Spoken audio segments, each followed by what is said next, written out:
Aquí cabe todo el cine. Con Eric Estrada. Estrenos. Puentes.me.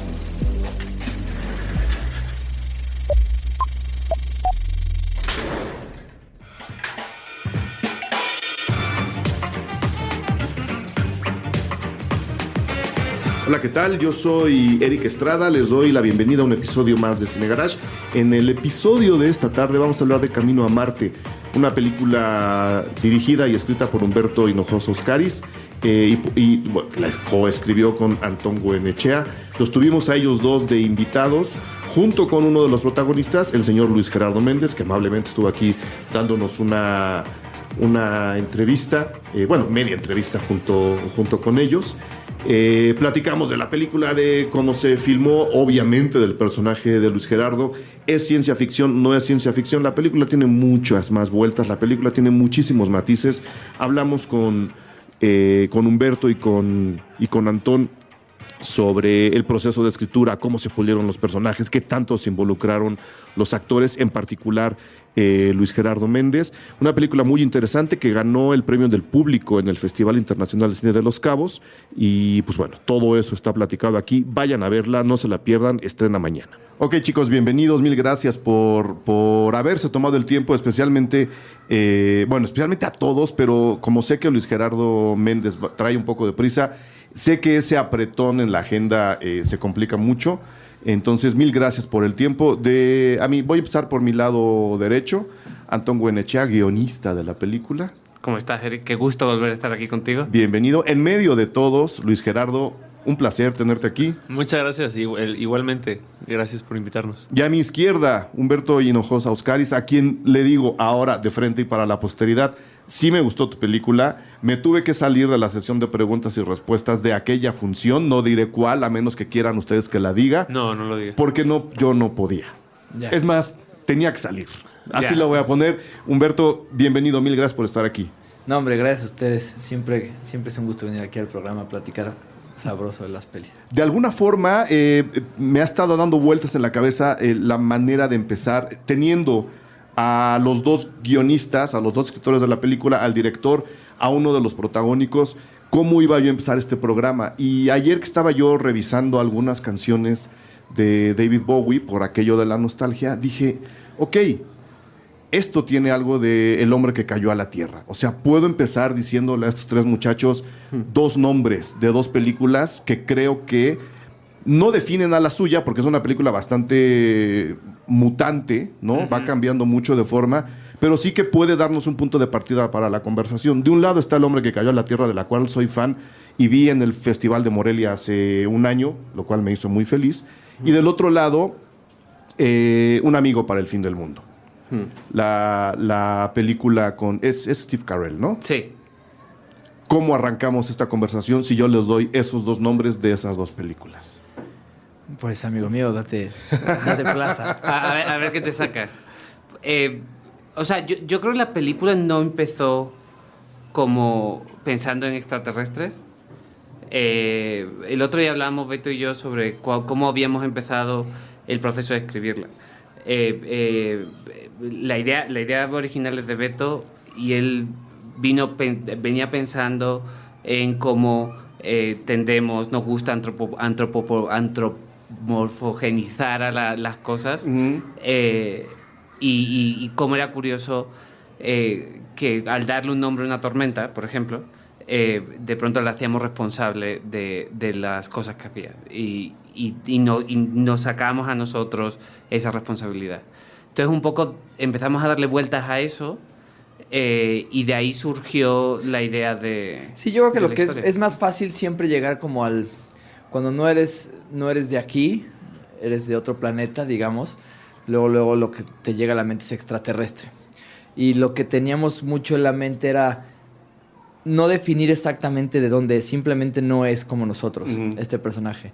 Y mucho de lo que yo platicaba con Antón era todos estos fenómenos naturales, llámale sincero oportunista el temblor, el huracán, lo que sea, de alguna manera empiezan a ser una persona, a ser alguien. Uh-huh. Entonces yo decía, ¿qué pasa si a esa persona la vemos físicamente e interactuamos con ella y en realidad su misión, como la de cualquier desastre natural, es acabar con el planeta.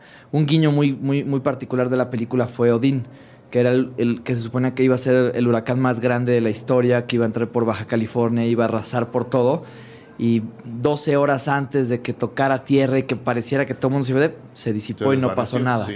Y ese fue uno de los grandes guiños que dije, quizá hay una historia detrás de eso, de por qué se disipó esa tormenta. Entonces, obviamente es mucho más estructuralmente, y para nosotros escribiendo el guión era muchísimo más certero poner al personaje de Mark como una persona que viene de otro lugar. Simplemente de otro lugar. Y justo fue todo el trabajo con Luis Gerardo que leíamos el guión y le decía, es una línea muy delgada lo que va a acabar pasando entre o un extraterrestre o un loco, o un cuate que se le pasaron las drogas, o un cuate que tiene amnesia de un golpe. Entonces justo fuimos platicando y jugando un poco, porque fue todo un proceso a la hora de empezar a hacer el personaje, de verlo, actuarlo y decir, se nos pasó un poquito o le faltó un poquito. Y fue tal cual. Me acuerdo mucho que Luis Gerardo veía escenas ya ya editadas como en la segunda semana y me decía, ese tiene que ser el personaje, no lo otro. Entonces de repente empezábamos a modular y hacer justo el tono en el lugar que tendría que ser exacto para que toda la película fuera este equívoco. ¿Es o no es? ¿Pasa o no pasa? Que un poco es como todo el pitch de la película, o sea... Tenerte en esa duda. Y sin embargo, no sé, digo, yo no soy actor, para eso estás tú. No sé si estaba la tentación de repente, y mira, por eso me gusta hablar con varias personas involucradas en la película. No sé si de repente estuvo la tentación de hacer un Jack Nicholson, es decir, en parte es loco, ¿no? En parte se le pasaron las drogas, en parte tiene amnesia, pero en exagerar un poquito, inflar un poco de más el personaje. No sé si llegó a ser tentación, qué tanto se platicó, qué tanto se limitó. Mira, o sea, a mí lo que me parecía que era interesante desde el guión es que lo que me pasó a mí leyendo el guión le pasaba al espectador viendo la película, y a los personajes de Tessa y de Camila les pasa en la ficción, ¿no? Que es, como dice Beto, que nunca sepas bien realmente quién es este personaje. Después te enterarás o harás tu interpretación de lo que tú creas. Pero lo que me parecía interesante, al menos desde el punto de vista como actor, es dar pistas, ¿no? O sea, y para dar pistas y engañar, teníamos que observar muy bien esos universos, ¿no? Que yo le insistía mucho a Beto, particularmente el universo del autismo, por ejemplo, que yo conocía muy bien porque venía a ser de una obra donde me tocaba ser un chico con síndrome de Asperger, entonces me clavé ahí un ratote estudiando eso. He estado también muy cerca de personajes y de amigos a los que se les pasan las drogas de repente y quedan tocados de alguna manera, y me clavé para la película en particular en observar personas con contusiones, con golpes en la cabeza, con embolias, ¿no? No tan agresivas, pero estas características que te hagan ver a un personaje que tiene estereotipias particulares, que tiene una manera de pensar distinta a los demás, y sembrar esas pistas de pronto para que la gente se confundiera. Por supuesto que es muy tentador lo que dices tú de engolosinarse con el personaje, pero pues no funciona. O sea, uno tiene que levantar la ceja. Claro, no, porque en realidad, en fin, es un súper lugar común, pero menos es más. O sea, nos dimos cuenta, y ahora te digo una cosa, cada vez aprendo a confiar más en mi intuición. Cuando yo leí el guión de Beto, había algo que me decía, este personaje no tiene que hablar. Este personaje debería no decir nada. Pero pues claro, es muy difícil contar la historia sin que este personaje emitiera una palabra. Pero lo que sí nos empezó a pasar es que empecé a tachar y a tachar y a tachar escenas, o sea, líneas y líneas y líneas de Mark. Y le decía, Beto, es que creo que no tiene que decir nada aquí. Y quitar, porque en realidad es mucho más interesante ver este personaje que te está diciendo todo con los ojos y con cómo se mueve que con lo que dice, pues, ¿no? Y sobre todo porque es bien difícil encontrar, si no eres de aquí, ¿qué gramática tendrías? O sea, son muy pocas horas las que lleva en la Tierra, si fuera el caso, para poder ya tener una gramática propia o una acentuación propia. Entonces era bien difícil decir, lo oíamos y decíamos, no sí. Podrías decir eso, ¿vale? Hay que hacerlo igual, pero ahora sin decir nada. Sí. Y muchas veces en edición, las versiones que íbamos arreglando era a ver que solo sea la pausa. No, hay que quitarla. Y luego incluso hicimos muchos ADRs que le decimos, no, cambia completamente la acentuación y que sea muchísimo más plano. Porque justo es lo que empieza a ser como pues toda la tensión del segundo acto, donde empieza a decir, este cuate sí se la estoy comprando que está loco o que neta no es de aquí. Pero creo que lo que está padre es que en el proceso llegan a conectar también los tres y el viaje arranca de una forma en la que pareciera que ya no nos importa de dónde es, sino más bien ya nos importa a dónde van. Y qué es lo que va a pasar. Que creo que ese es el gran logro que yo me siento muy orgulloso de la peli, de eso, de repente llega un punto que ves al espectador, y eso me ha pasado, que ya se arrancó del viaje, ya está ahí metido, y ya no importa si es de aquí o si es de allá, más bien quiere saber qué le pasa a la de aquí, se van a quedar, no se van a quedar, la otra qué le va a pasar. Entonces todo el tiempo es como una especie de pregunta que se resuelve con otra pregunta y se resuelve con otra pregunta, y creo que al final de la película se cumple una promesa de alguna forma de que el espectador tiene las herramientas suficientes para decidir. Claro, porque a final de cuentas ese es el núcleo de una road movie, ¿no? Sí. Si hay una transformación de cualquier personaje que se involucre en ella, normalmente no sabes de dónde vienen, pero como dices, sí sabes hacia dónde van, ¿no? No sé qué fue lo que revisaron más a la hora de irse concentrando tanto en la escritura como a la hora de tachar escenas completas, de decir, oye, es que esto tiene que ir más por el lado de este tipo de películas. Para mí fue descubrir la naturaleza episódica del road trip. Y también hablamos de eso. Era una forma también de liberarnos de la trama, que es uno de los grandes pesos quizá en la narrativa. Entonces, el hecho de poder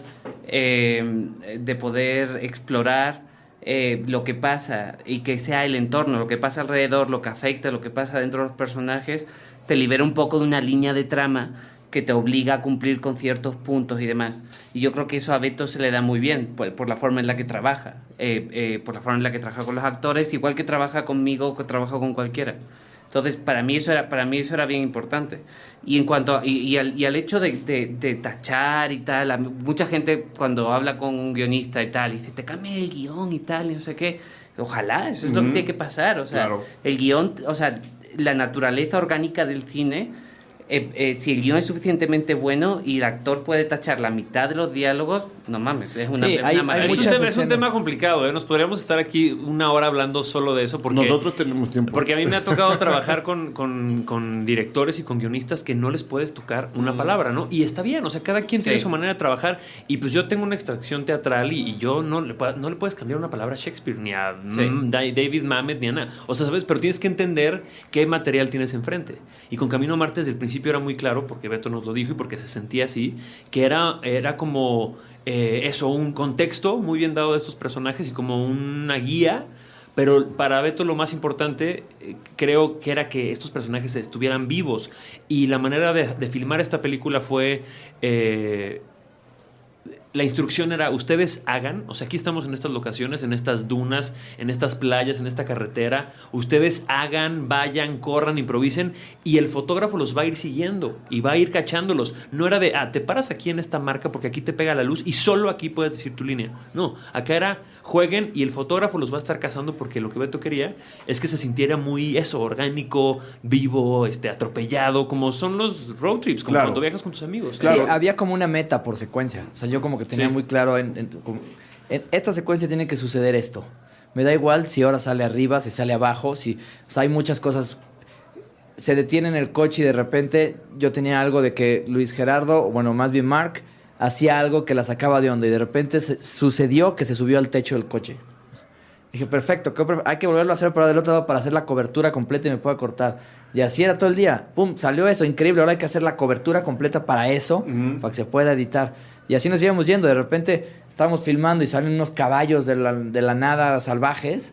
Digo, no quedó en la toma, pero igual era Luis Gerardo, se para caminando, ve que vienen los caballos, comienza a llorar. La escena era así. Vivir la escena ahí fue como una experiencia increíble. Ya después en el corte no se quedaron un chorro de cosas. Pero podríamos hacer un documental de la cantidad de material que no se usó de todo eso. Me quedó especial para Memo Garza, que tuvo que perseguir a Luis Gerardo, a Camila y a Tessa por toda Baja California, cámara en mano. Ahora hablamos del viaje a Baja California y veremos que efectivamente llegan a donde tienen que llegar, porque geográficamente yo tenía un problema y dije, esa no es la playa a la que quieren llegar, porque están parando ahí, ¿no? Si tienen que ir a otro lado. Aprovechando que hablas lo de las locaciones y que hay chance de improvisar, y hablando de escenas orgánicas, de cómo se está queriendo contar la película, la escena de la antena parabólica. Ajá. ¿Cómo viviste tú esa escena en particular? Sin estropearle nada a nadie, por supuesto, ¿no? Sin contarle a la gente de más. Creo que es una escena pues muy conmovedora, por muchas razones, por la parabólica en sí, por dónde está, por lo que hacen ustedes, cómo interactúan físicamente con ella y por supuesto el momento de la película, lo que están platicando entre ustedes dos. ¿Eso lo habías tachado del guión o lo apuntaste tú? No, para mí esa siempre fue la escena más importante. ¿Sabes qué? Me gusta. Yo soy muy nerd, o sea, la gente... Esta es la casa de los nerds. Sí. Puentes está hecha de nerds. Aquí todos somos nerds. Sí, pero es muy chistoso porque la gente que no me conoce piensa que soy Javi Noble y que soy así un mi rey que se va de peda todos los días. Y soy muy nerd. Y Beto te puede decir, o sea, yo Beto lo intensiaba todos los días de, ¿te puedo robar 5 minutos en mi cuarto? Así de, y le decía de escenas que quería, tenía dudas de cosas que yo quería decir además. Y Beto me daba como el avión y después ya sacó todo en edición. Pero bueno, al final del día, pero muchas de esas cosas se quedan como en la esencia de lo que uno quiere decir, pues. Pero esa escena... pues era lo que a mí me interesaba decir, pues, con el personaje, ¿no? Esta filosofía que tiene él sobre el presente y sobre estar aquí, ahora y el por qué estamos acá, ¿no? También fui muy castrante con Beto de decirle, por favor, filmábamos solo con luz natural, ¿no? O sea, filmábamos de 6, 7 de la mañana, 10 de la mañana, luego parábamos porque la luz no funcionaba para el fotógrafo y regresábamos como a las 4, de 4 a 7, ¿no? Para tener esta luz, esta hora mágica que hace que la película se vea como se ve, ¿no? Claro. Pero entonces también nos pasó varias veces, y me ha pasado en muchas películas, que hay escenas muy importantes que al director o al fotógrafo se le ocurre decir, esta escena está increíble y va a ser al atardecer, ¿no? Y es así, a ver, cabrón, es la escena más importante de la película y la quieres hacer cuando tenemos 15 minutos para hacerla, ¿sabes? Si no sale bien, no sale. Cagamos, ¿no? Y entonces un día le pregunté, oye, ¿y la de la parabólica cómo te la imaginas? Me dice, esta yo creo que va a ser el atardecer. Y fue así de, ok, chinga tu madre. Y pues ni modo, es lo que hay que hacerla así. Y entonces... No, pues, pero no me dejes así. Llegamos mucho tiempo antes. No, lo intensé mucho y entonces Beto lo que hizo fue justo eso, darle como mucho cuidado a que llegáramos antes, pudiéramos ensayarla, jugarla. Y cuando estaba el sol donde tenía que estar, sabíamos que había 2 oportunidades para hacerla. Yo te puedo decir que ese monólogo que tengo ahí me lo aventé 2 veces. Sí, ya. Sí, ya. Que hay un nervio, sí, hay una magia en hacer esas cosas porque todo el mundo se avienta 3 horas ensayándola, todo el mundo sabe lo que tiene que hacer. Es como hacer teatro, es como dar función. Sabe que se va a ir la luz en cualquier momento, entonces hay una magia y hay una tensión ahí bastante padre y que los mismos actores como pareciera que estás filmando tu última lata de que se te va a acabar el rollo. Entonces todo el mundo, todo sale bien, todo sale a la primera. Es que hay concentración. Eso es algo que se perdió cuando empezamos a filmar como en digital, ¿no? Sucede también como una... Pues eso, de repente al saber que solo tienes 1 o 2, hay una onda de que todo el mundo se enfoca, entran, los diálogos resbalan, el momento se siente. Y esa está cubierta de solo 2 ejes. O sea, es prácticamente, yo creo que debe haber sido 2-1 y se acabó. Sí, sí. Y pues fue muy bonito hacer esa escena. O sea, era muy mágico todo. En esta película me pasó lo que me pasa cuando hago cine de época o series de época, ¿no? Que es cuando ya estás tan armado, ¿no? Visualmente, con estas locaciones, con estos vestuarios, muchas veces ya actuar tiene que ver nada más con estar, ¿sabes? Y en esta película pasaba mucho eso, estar en estos lugares increíbles, con estos atardeceres, estos paisajes como cuasi lunares, ¿no? Pues eso, había que estar ahí ya, eso te daba todo. Y particularmente esa escena en la parabólica con el simbolismo que tiene eso, con Tessa ahí como... es que no quiero spoilerear nada. Pero bueno, lo que se dicen es como el core, es el alma de la película. Sí. Es una película... Pero curiosamente es una escena que ya pensándola después y revisando el avance, porque pues, es el único material que hay en línea, yo decía, cabía un poquito antes. Ya. E incluso pudieron haberla puesto un poco después. Qué bueno que estás aquí para decírtelo y tú sabes quién soy yo y cómo hablo yo las películas con la gente que hace películas. Está en el momento justo. Sí, y mira, y fue una película que editamos mucho, o sea, como que la vimos muchas veces, sentíamos, sobre todo, siempre hicimos la película pensando que era para la gente, no pensando en un festival o en un programador. Como que tenía muchos, de repente vimos el material, le vimos y todos decíamos, güey, esto puede entrar a muchos lugares, pero como que era traicionar un poco para quién era la película y a quién le habla. Entonces decidimos muy bien en qué minuto hacer el encuentro, en qué minuto escuchar a Mark por primera vez, en qué minuto ponerlos a que se enamoren y en qué lugar de la película dejamos la historia que ya resbale para justo fabricar o hacer este final que es como... Yo creo que es una película que se recuerda por su final y por su emotividad a la que te va encaminando y a la que te va encaminando y por lo que está hecha. Creo que hay películas en las que pareciera que todo todo está contado para ver ciertos momentos. Creo que esta es una de esas películas que tiene 3 momentos muy claves, que es cuando está la escena de la parabólica, que es quizá la escena del caballo y que es quizá el final de la película. Que es donde se revelan muchas cosas, donde hay un chorro como de momentos muy emotivos. Y cuando todos se mueren también, ¿no? Para no spoilerarle a la gente Sí, nada. No es por echarle a perder nada a nadie, pero... El meteorito del final está bueno. Está cabrón. Sí. Pero está padre que el cameo de Bruce Willis sea como lo pusieron. Exacto. Sí, O sea, sí, Fue, no. fue un pedo Eso cuadrar fue- las agendas, Sí. pero creo que valió la pena. Ojalá lo Eso detecte fue la desde el primer gente, momento, sí. ¿eh? Sí, La sí, primera idea que tuvimos fue, queremos hacer una película con Bruce Willis. Y ¿Cómo deja lo todo hacemos? eso, lo Ya que está. cobró. Sí. Ya está. No ya mames, está. con lo que cobró. Oh. Pero otra cosa, antes de tener que despedirte... Me queda tiempo, ¿eh? Lo que pasa es que hay que ir a otra entrevista, pero creo que vamos bien. Ah, Entonces, tú me dices. Yo te voy a levantar el dedito así de... ya me está corriendo. yo pongo atención. De cualquier Pero forma... qué dedito, De cual- audiencia, qué dedito. De cualquier forma, ahora que ya dijimos, ¿no? Hay 2 chicas que acaban conociendo a alguien que viene de fuera, que esa incógnita me gusta. Yo tenía muy claro que era un extraterrestre al principio, un poco por culpa de la sinopsis que se publicó, ¿no? Ya, sí. Ahí Ni me toques ese vals. iba yo predispuesto, pero la película camina también y muta también, que uno va tomando todas las opciones y al final te quedas con una gran duda. Pero a lo que voy, me gusta mucho el manejo de la sexualidad de los 3 personajes. Obviamente los 3 tienen una vida sexual, cada uno a su forma. No es que no sea determinante para la película, pero no es el punto culminante de la película. Está incluido de una manera muy natural. Y eso normalmente no está pasando en las películas mexicanas de esta línea. Sí. Se van por meter al encuentro sexual como el clímax, cuando aquí es parte de un proceso de cambio. Sí. Y de nuevo, qué bueno que están los 3. ¿Qué tanto se tachó y qué tanto ya estaba en el papel? A mí me parece que el problema del sexo en las películas suele ser que son escenas irrelevantes. Sí. O sea, normalmente podrías acabar la escena donde empieza el sexo, porque ya no pasa nada que sea relevante. En esta película sí lo es. ¿Cuánto existe, cuánto no? Pues yo creo que más o menos existía. Está tal cual lo que ¿Sí? estaba escrito. Sí. Quizá lo que se transformó un poco, que es como se transformó todo el guión. Yo lo que hago mucho en estos procesos es... Hago mucho trabajo de mesa antes. Yo me junté mucho con Luis Gerardo, Camila, Tessa. Leíamos el guión, enseñábamos escenas en mi oficina, nos reíamos, le cambiamos ahí mismo diálogos. Decíamos, tú nunca dirías esto, ¿no? Y si mejor lo volteamos a este lado. Y justo las escenas de sexo siempre lo pensamos en que tenían que ser como... Yo digo mucho una palabra todo el tiempo que es vivencial. O sea, estamos en el lugar vestidos como ellos, respirando lo que ellos respiran. Ya nada más hagamos lo que ellos harían. Entonces creo que las 2 relaciones que hay dentro de la película son el resultado de lo que llevas viendo en los primeros 2 actos. Yo creo que Violeta actúa y hace lo que tiene que hacer Violeta, de la forma en que lo hace. Y la situación en la que se ve enredada es como una foto más de lo que le ha pasado en su vida. ¿Me explicó? Sí. Como que siento que tampoco te cae o te sorprende mucho lo que pasa, porque de alguna manera podría sentir que es recurrente ese tipo de patrones. Cómo se resuelve y lo que sientes es lo que a lo mejor te sorprende y dices, órale, no vi que iba a ir por allá.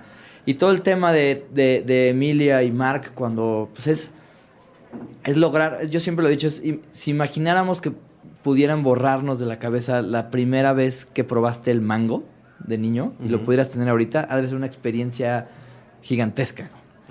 O sea, una cantidad de nervios y de cosas que te dan por la lengua y todo. O sea, ahora imagina eso ya a una edad adulta, tener la experiencia del sexo por primera vez, Claro. así. Y no solo el sexo como tal, sino el sexo con amor, que es Sí. lo que sucede. Entonces creo que se vuelve una experiencia y que ellos hacen que cuando lo estés viendo, pues actúan bien. Se las creas. Se las creas. Y sin embargo, Sí. Por cierto, yo voy a... ¿No tienen mango? Por aquí. tenemos mezcal con mango, si No, quieres. está bueno. Si quieres. No, pero profundizando un poco en eso, creo que el personaje Mark también tenía esa gran dificultad, ¿no? De comunicar ganas de vivir sin necesidad de desbordarse sobre la experiencia sexual. Que creo que es un poco lo que decías, Humberto, trabajar esos diálogos en la mesa, es decir, teniendo a Luis Gerardo de un lado, teniendo a Tessa del otro, era como de él tiene que irse encima de ella tiene que irse encima de él, y no.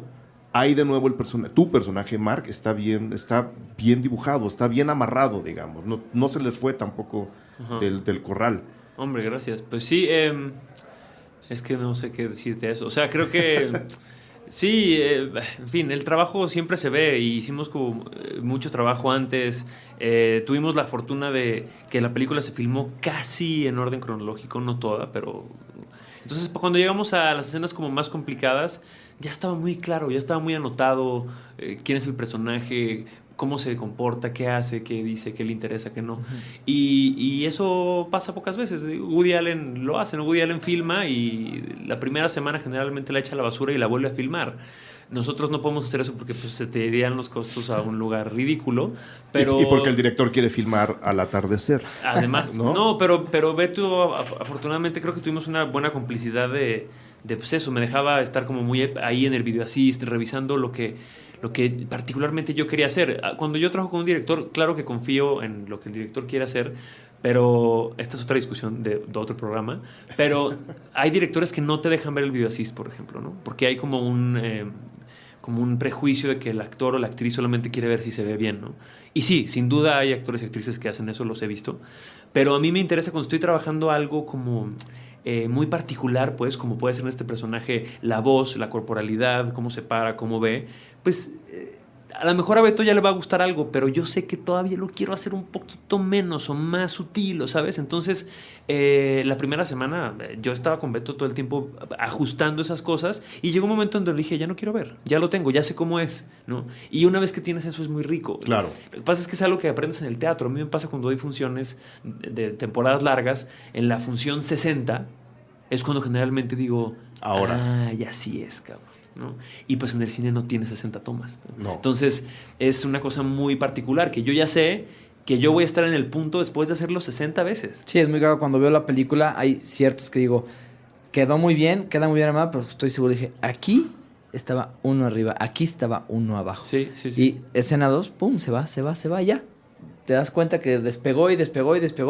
Pero también hay una cosa padre que tiene el ritmo de la película, que los elementos o las reglas del juego están bien puestas desde el principio, desde mi punto de vista, que pareciera que las concesiones se abren bien rápido. Tienes a una Camila Sodi que habla como norteña. Y es un personaje, es una actriz que todo el mundo tiene como mucho bagaje de ella, la conoce de arriba abajo o creen que la conocen de arriba abajo. Y cuando empieza a hablar como norteña de Tijuana, como que dices los primeros 2 minutos, ¿really? ¿Sí?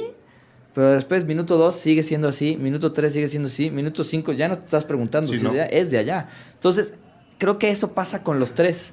Hay una constancia de su tono, que las concesiones se abren para el final del primer acto y la película resbala y ya no estás preguntando o cuestionando si lo están haciendo bien o lo están haciendo mal, sino ya vas en el viaje, Claro, te subes con que ellos. eso creo que sí es una cuestión también de mucha como confianza al proyecto y de dejarse ir, ¿me explico? No es fácil. Yo luego veo a los actores y de verdad digo, puta.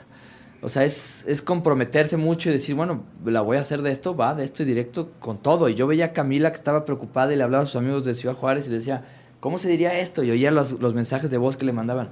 No, morra, tienes que tal, y para abajo, estás muy... Así no. Y así está todo el día mandando mensajitos y escuchando cómo se lo decían. Pero toda la película. Y esa constancia en el tono es lo que hace que pues, se sienta un núcleo. Claro, porque le estás diciendo a la gente, estoy seguro con lo que estoy haciendo, Sí. que es lo que me decías. ¿Eran ellos 3 desde un principio? Ese reparto estelar, ¿eran ellos 3? Desde que escribimos el guión, la cara de Luis Gerardo yo ya la tenía como en el de Mark. Yo lo vi en El Perro y como que sabía, dije, él, o sea, yo cuando escribo los guiones se me hace más fácil ponerles caras y hasta a lo mejor de repente tu cara estará en un personaje porque ya les pongo así, gente que conozco y digo, este se parece a esto y pum, se lo pongo. Eric está en todos mis guiones. Ya voy a empezar a cobrar, espero. Sí. Luis Gerardo estaba en el de Mark, como que siempre desde ahí, el rango lo tiene, va para arriba y para abajo, puede quedarse en medio. Y Entonces, como que empezamos lo en el tenía. 2013 este guión, ¿eh? Sí, 2013. Sí. empezó como una anécdota, sí, digo, tiene ya una historia ahí muy, muy larga, pero el de Camila y Tessa, yo tenía muchas pláticas de quién sí, quién no. Tessa la tenía como muy, muy fresca por Michelle Franco, entonces como que es cercana ahí al mundo en el que estamos, y dije, mira, ella podría estar padre, tiene un tono, creo que se le puede manejar bien hacia abajo, una chavita que tiene esta bronca y está buscando cómo salir. y su antítesis tiene que ser alguien que sea completamente libre, que su sexualidad sea hacia arriba, que empuje.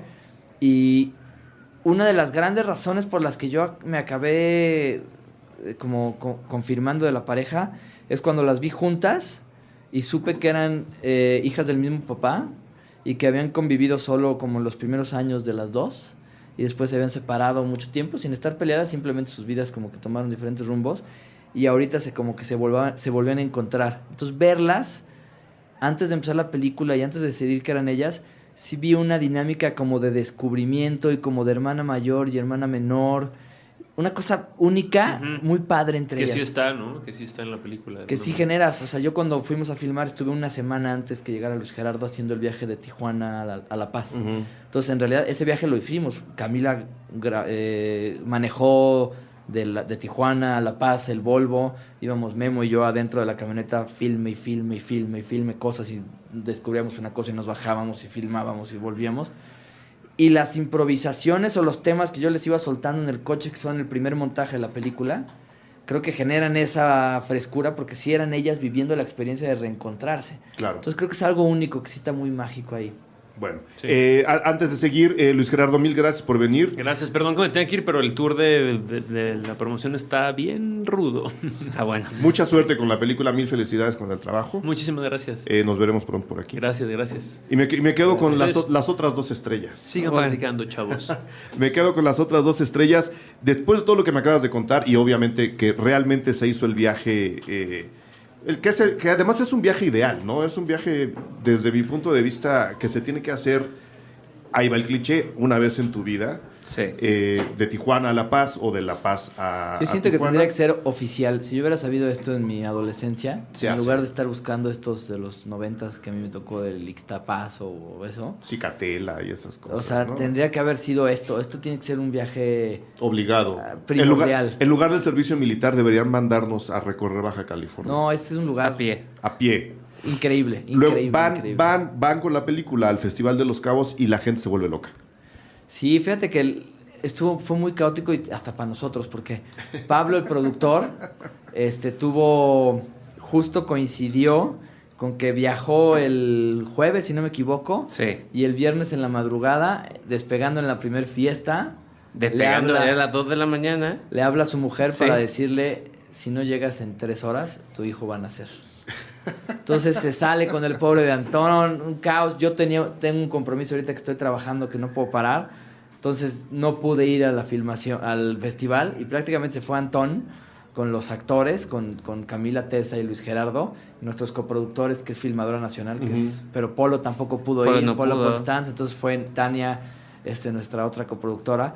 Y al final, digo, acobijaron la película padrísimo, pero yo me acuerdo, estaba en otro llamado, con audífonos puestos, viendo el en vivo de alguien de Facebook que subió, viendo cómo la gente salía en el Q&A de la función. Y pues increíble, porque tú haces la película y de alguna forma la tienes clara de qué es lo que está conectando, dónde gusta, dónde no, quizá dónde puede cojear o dónde no. O sea, la conoces, ¿no? La has estudiado muchos meses, ya te la sabes.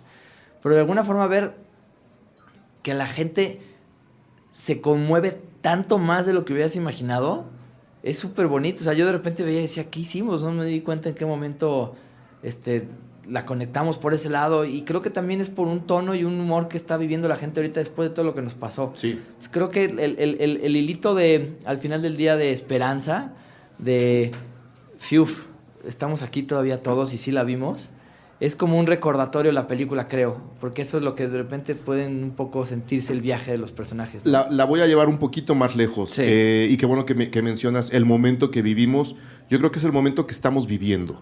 Y las estadísticas están ahí, están saltando ahora en un año preelectoral, ¿no? La oleada de violencia que vive el país y la enorme decadencia en la que hemos caído desde hace más o menos 12 años. A la hora de ver la película y de estar entendiéndola y trabajándola mientras la veía, yo decía, claro, y tu mamá también es el road trip del México que quería un futuro y que estaba entrando a una etapa donde se nos habían prometido muchísimas cosas, y en consecuencia es una película que lleva a sus personajes al paraíso. Esta podría ser, digo, no lo es, pero es lo que yo pensé, ¿no? Al final de cuentas saqué la idea, pero quería platicarla con ustedes.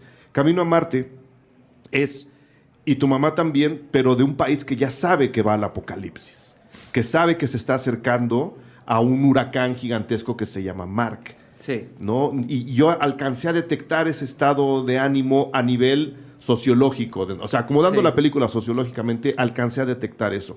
Obviamente la película cambia, no quiero venderle nada a nadie, no es eso la película, es un pensamiento que yo tuve, pero quería expresarlo ante ustedes dos. O sea, a mí me parece muy interesante esa idea, porque ahora que hablas de eso, a mí se me ocurre que también habla de qué es lo que creemos y qué no es lo que creemos. O sea, Exacto. cómo procesamos la información que tenemos delante, basado en lo que sabemos, y esta pequeña burbuja en el que tiene que haber pruebas o no, y al final una película son 90 minutos en los que, o sea, nunca hay suficiente información y de alguna forma puede simular la forma en la que procesamos. Para mí la parte más importante de la película es que lo que activa la película es un acto de compasión. Ujú. Y lo que hace que estos personajes lleguen hasta donde estén y entren en este camino de encontrarse a sí mismos, de descubrir y de desarrollar su amistad y demás, es el hecho de que todavía podemos ayudar a otra gente que está en necesidad. Y para mí esa es la esencia de la película. Lo que a mí más me gusta es que cada vez que hablo con cualquiera de las personas que participan, sacan algo de la película y siempre es positivo. Sí, claro, no. Sí. También hay una cosa que me impresiona. Así como ya no ves los espectaculares en Periférico, que ya no los lees, que ya sabes que es información, pareciera que ya no ves tantas alarmas de que te dicen mañana puede cambiar la historia como la conocemos. O sea, es un constante. Sí. Hay tantas cosas. Llámale Trump, llámale guerra, llámale temblores, llámale huracanes, llámale calentamiento global, llámale violencia, llámale que ya llegó la violencia aquí. O sea, todo el día, a toda hora, si tú abres tus redes sociales, estás expuesto a una alarma de cuidado, cuidado, cuidado. Y te empiezas a blindar de una forma en la que ya no valoras que no te ha tocado, que no te ha pasado, que no estás ahí, que sigues derecho. Y no, y creo que es justo eso. Es como... Espero que cualquiera que le agarre alguna cosa, o sea, por lo menos le quede la certeza de que estaba haciendo lo que quería y de que estaba disfrutando lo que, Claro. y que la llevaba en paz con los que quiere y que por lo menos sus últimos actos fueron de compasión o de ayuda al otro. O sea, Sí. y es una forma también creo que de nuestra generación y de pensar así. A mí me sorprende, de repente le enseñaba la película a un amigo y me decía, mucho más grande que yo, o sea, como 50 saltos, y se clavaba en una particularidad que le decía, es que a lo mejor esta ya no es tu voz, no es la voz de otra generación, que me decía, se me hace demasiado, o sea, no me creía, no me compraba que dos chavas solas le dieran aventón a un cuate. Ese era su problema más grande, y yo le decía, es que justamente tú cualquier chavita de veinteañera le dices que si puede ayudar a alguien a dar un aventón en un viaje, te firmo por adelantado que lo haría. Y si el cuate está de buenos bigotes, te lo va a hacer. ¿Por qué? Porque hay otra forma de pensar y hay otra forma de abordarse las cosas. Y más cuando lo están rescatando de un problema, que no es que lo hayan levantado. Sí, no un lo levantan de a hiker. gratis. Mira lo del temblor, o sea, tú antes lo dijiste, o sea, cualquiera que hubiera dicho que hay un temblor y salen 2 millones de personas a la calle a ayudar y que no se está robando masivamente y tal. O sea, a mí cuando me mandaban mensajes de España era, ¿y qué? ¿Está peligroso y tal? Y digo, esto es lo menos peligroso que me he sentido yo en México. O sea, yo creo que ahora mismo me siento en el suelo y alguien se me acerca a darme una botella de agua. Sí, O sea, totalmente. Entonces, eso me gustó un poco. O sea, dentro de la controversia de la plática, pues yo luego lo que hago es los cortes, se los voy poniendo amigos, traigo gente a lo mejor fuera completamente del medio a ver que escucho su opinión o las veo junto con ellos para sentir la vibra ahí de la función. Y justo decía, qué bueno, por un lado, porque creo que justo le habla a una generación muy particular esta película, con la que sí se identifica con las decisiones que toman los personajes. Otra cosa es, yo nunca, cosa que siempre me conflictúa, no veo mujeres en mi cine, en el cine de mi país, que representen a las mujeres con las que yo crecí. Ok, sí. ¿Me explico? Sí. De repente siempre las veo y digo, yo crecí con pura mujer, o sea, a mí me criaron puras mujeres y trabajadoras, independientes, luchonas, libres, sexualmente libres, echadas para adelante. ¿Me explico? Como con otra connotación, sin ser el cliché de la luchona, a mí me la pela. ¿Me explico? Normales, o sea, normales. Sí, personas, ¿no? Entonces, justo yo como que tenía mucho también ganas de hacer Violeta es un poco eso. Yo le decía a Violeta, tú eres el público, tú eres las mujeres que completamente pueden entender la situación y no se sienten abordadas por que ellas deciden a quién cogerse y a quién no. Ellas deciden cuándo y cómo, sin tampoco ser como un statement feminista, ¿me explico? No Sí. todo tiene que ser polar, es simplemente Y como es un es. personaje perfectamente lógico. A mí el personaje de Camila es mi favorito es mi favorito de la película porque está continuamente diciéndote Creo que el mío también, sí. lo que piensas es que cuando vas a ver una película de ciencia ficción, ese personaje no existe. Y tiene mucho sentido que sea una mujer también, o sea... Sí, porque desacredita todo el tiempo lo que está sucediendo, que es un poco la voz del espectador. Yo Sí. le decía mucho a Camila, le decía, no, tú eres el público. Claro, claro. Tú no puedes comprársela a este güey en ningún momento. Tú tienes que todo el tiempo cuestionarlo, juzgarlo. Y si te convierte o no al final, esa ya es decisión quizá un poco tuya. Y también de cómo abordes que yo hacía mucho eso también en la película. Como que cuestionaba también a los actores y los orillaba y decía... ¿Cómo lo harías? Tú eres también... Claro, el diálogo está escrito, pero la forma en decirlo, la pausa que le vas a dar, pues se explica si le creíste o no. ¿Me explico? Este es el tipo de película, Humberto, en el que te sientes más a gusto. Te lo digo porque si uno revisa la filmografía, Ya. sí hay cosas. Acaba de estar aquí Pepe Buil, lo entrevisté por los asesinatos de Mar del Norte. Y yo le decía lo que te estoy preguntando a ti, pero creo que en los dos casos es una pregunta, no es porque sea mi programa, pero creo que era una pregunta pertinente en los dos casos. Es una película de alguna forma atípica en tu filmografía, pero al mismo tiempo está tocando temas que ya venías trabajando de atrás y me conecta directamente con I Hate Love. ¿Este es el tipo de películas que tú de verdad quieres hacer? Pues mira, quizás son con las que...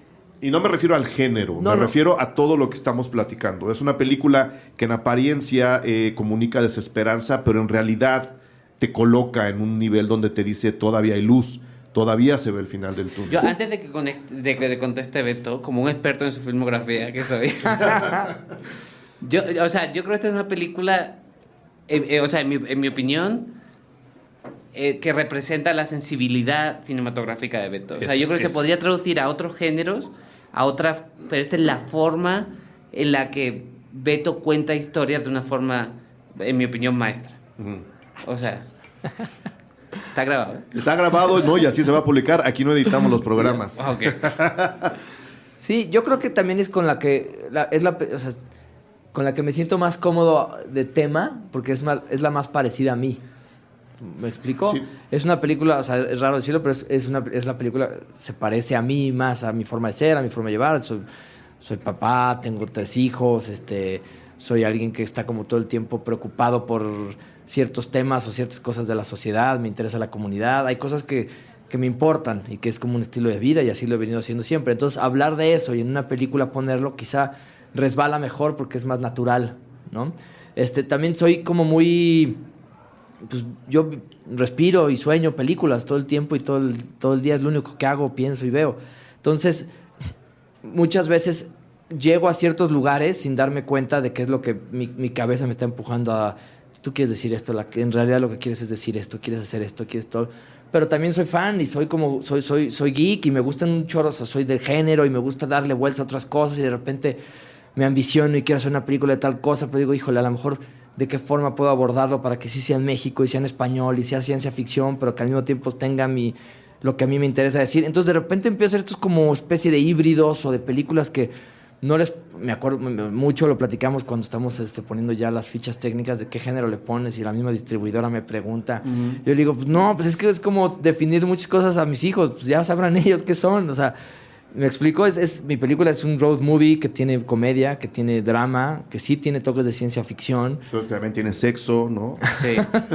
O sea, entonces como que es chistoso cómo se van dando los proyectos y cómo van naciendo. O sea, me acuerdo mucho con Paraíso Perdido, que yo tenía hacia Polanski tatuado en mi piel y decía, no, tengo que ser fiel al género y tengo que irme por ahí, no fallar, pero con una cuestión más como de disciplina y de exigencia de hacer las cosas como en mi cabeza lo exigen los cánones de las películas. O sea, me pongo como yo luego reglas medio raras. Y en esta película me doy más libertad, me doy más chance porque sé que tengo que jugar con emociones y atmósferas y que al final lo que tengo que transmitir es cómo 2 personajes con un vacío de alguna forma se encuentran se complementan y se hacen uno. Y para hacer eso y generar eso, lo único que yo, por como trabajo, es que tengo que generar química entre ellos y atmósferas y que el crew y el set se permita a que eso esté sucediendo fuera y dentro de cámaras, ¿me explico? Sí. Entonces, es otra forma de abordar este proyecto, porque entonces tengo que hacer que el crew y que el ambiente y que todo vaya por ese lugar, sin perder de vista el guión y que se vaya por algún lugar, ¿no? Claro. El tema de la eutanasia, nomás lo detecté yo, o si hay una sugerencia así de ligera, liviana, de, oigan, creo que se podría que alguien decidiera dónde, cuándo y con quién. Sí, ya he oído un par de phoners de que llegan al lugar. Sí, que sea determinante para la película, se lo aclaro a la gente, ¿no? Sí, no es determinante, pero es un guiño que está ahí muy latente, sobre todo de... Y más que la palabra eutanasia, que de repente se vuelve como de... Siento que la eutanasia me manda un poco a la desolación, ya sabes. Aquí siento que es más el hecho de informarte que tienes una fecha de caducidad. ¿Me explico? Para Emilia, de alguna forma, la llegada de Mark dentro, aunque traiga una noticia muy dura, es en realidad una esperanza, porque ella sabe que entonces ya no se va a ir sola. Claro. Entonces, de una mala noticia se vuelve una gran noticia. Es liberadora, ¿no? Libera Exacto. el personaje. Sí. Entonces, al saberlo, y entonces ahí es como el pitch que a mí me encanta de la peli, que dice... me encantaría que seas real, porque lo que me estás diciendo me llena de paz en un momento tan gris que podría parecer. Entonces, algo tan malo para unos puede ser tan bueno para otros. Exactamente. Y al final, un poco de la película es eso, es qué tantas fechas de caducidad tenemos que ver en nuestro día a día para disfrutar el viaje, La última pregunta que tengo que hacer para ustedes, meramente geográfica, Antón, ya te la había anticipado a ti. Sí. Este road trip del que hemos estado platicando tiene como objetivo una de las playas más bonitas de este país, que es Balandra, y nos lo están diciendo todo el tiempo, vamos a Balandra, se ve el letrero, hay Balandra para la izquierda, hay Balandra para la derecha, pero no la vemos. No la vemos, Humberto. ¿Sabes qué? Justo Balandra, donde la típica escena o la típica postal que todo el mundo conoce de Balandra es la de la piedra. Es la de la piedra. Que es una piedra además de este tamaño, tampoco es que sea monumental, es como ¿no? un cono de helado. Sí. Y justo haciendo muchos scoutings y viendo el lugar donde lo íbamos a filmar, si tú vas a Balandra, hay una veredita hacia la derecha que justo subes el cerro que está al lado. Y la vista de ahí, si crees que Balandra te gusta de abajo, verla arriba. de ahí es 10 veces más padre. Y entonces fue una cuestión ya también hasta de logística por el sol y por todo, como dijimos. Y fuimos a hacer scouting varias veces y estaba como planeado que se hicieran como en la típica playa abajo, que es de estas playas que puedes, y estaba escrito así, que él caminaba, entraba al agua, llegaba a 100 metros adentro y el agua le seguía llegando a las rodillas y ahí pasaba algo importante. Que cuando fuimos a otro segundo scouting y subí la montaña y ahí vi el amanecer, me convenció más. O sea, fue una cuestión como que dije, aquí se siente más épico, si llegara aquí lo vería mejor. Fue como 100%, como muy, muy intuitivo. Y creo que también es un guiño para la gente que vuelve a Balandra. En cuanto llegues a Balandra y si ya viste la película, sabes perfectamente, estando ahí parado, dónde ellos llegaron. Muy bien. ¿Qué decía el guión, Antón? Exterior Balandra. Ahí está. Esa es la respuesta a la pregunta. Chicos, mil gracias. ¿Algo más que quieran agregar sobre la película? Pues se estrena este viernes. Estrena el viernes, o sea, este programa lo estamos grabando hoy. ¿Qué día es? ¿Lunes? Hoy es lunes. La gente lo va a escuchar el jueves, es decir, se estrena mañana. Mañana. No falten. Pueden ir mañana, pasado. ¿Cuántas pantallas les dieron? Híjole, ese es todo un show. Al día de hoy vamos con 600 BPFs, que se pueden convertir en muchas pantallas. Entonces, muchas más. Entonces, ha estado muy padre porque de alguna forma la película se ha ganado su lugar dentro de los distribuidores y con los exhibidores. La respuesta de tanto programadores como exhibidores les ha sido súper padre, les emociona, les motiva un poco también a que estas películas sean las que entren muy bien. Y entonces, pues, imagínate, nosotros felices de que la peli sí esté en todos lados. Ahora nada más es cosa de que los astros se alineen y que la gente acuda a las salas. Bueno, pues este viernes. Sí, o sea, la película está espectacularmente bonita, rodada increíble, los actores están guapísimos. La película es interesante y yo estoy muy orgulloso porque para mí es el primer guión que escribí para Beto y para Pablo, y para mí es un proyecto muy importante, así que vayan a verlo y disfruten. Muy bien. ¿Comieron bien en Baja, muchachos? Muy bien. Yo me podría, o sea, si tuviera que escoger un lugar ya, iría ahí, ¿no? no Ahí, lo dudo. entre Tijuana y La Paz, donde me Sí, digan. ahí por Sargento, Las Ventanas, por allá. Ahora que se independicen, nos vamos todos para allá. Vámonos. Vámonos. Mil gracias por venir, chicos. Muchísima suerte con la Gracias película. a ti siempre, que nos das un espacio y venimos No, hombre, aquí a platicar. y es muy a mi gusto. chamba. No me agradezcan por hacer mi chamba. Es mi trabajo. Gracias. Y cuando se hace con películas buenas, decentes, bien armadas, bien contadas, es todo un placer. Muchas gracias. Gracias. Suerte. Gracias, amigo mío.